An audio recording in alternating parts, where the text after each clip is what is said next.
Welcome to the channel. I'm your art collecting plug into the animation art world, and I could not be happier to bring you in. Pull up a seat, a snack, and a smile, and let's dive into it. This is an original animation art drawing. This is an original animation art celluloid. And this is an original animation art production background. And all this creates Mr. Freeze. Okay, one of Batman's coolest supervillains. Now these were used to produce Warner Brothers' Batman the Animated Series, one of my favorite cartoons growing up.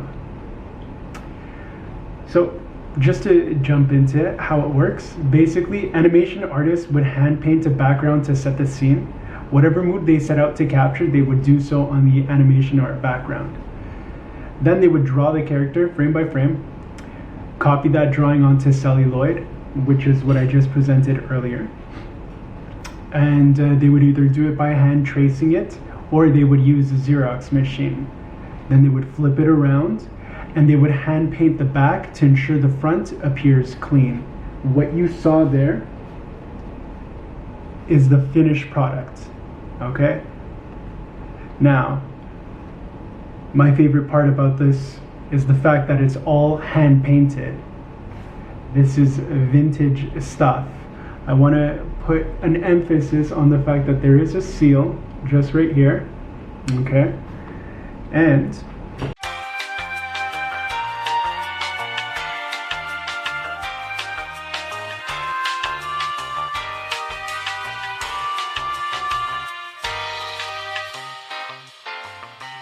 there is a certificate of authenticity tying this all together.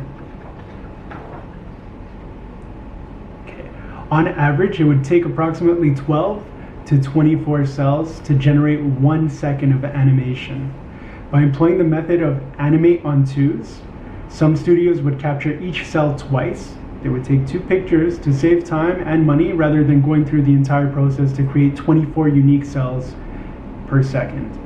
Time consuming? Absolutely. Inefficient? You bet. Coveted and highly sought after? Yes. With my whole heart, I can definitely say that it's collector's crack. Okay?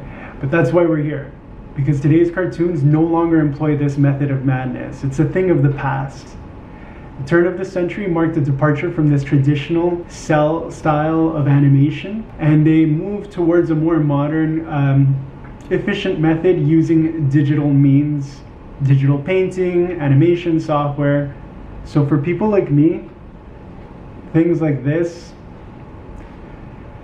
they're definitely worth the investment. Now, let's think back a second, okay? Which cartoons were your favorites? For me, there are too many to list. For you, there are probably even more than I could think of, okay? What my goal is with this channel, I want to go ahead and I want to take a deep dive into these. I want to present some of my collection to you, share some of my thoughts on that, create discussion, okay? Because I love to talk about these things. These cartoons, they kind of shaped me. They shaped a lot of the generation. And just basically look back at an era that I want to make sure people are aware is not lost. It's not lost on us. We have historical proof, we have it physically, and I'm excited to share that with you. So with all that being said, I really look forward to you revisiting the channel. I'm going to post as frequently as I can, and we're going to take deep dives into some of our favorite cartoon treasures. Thank you.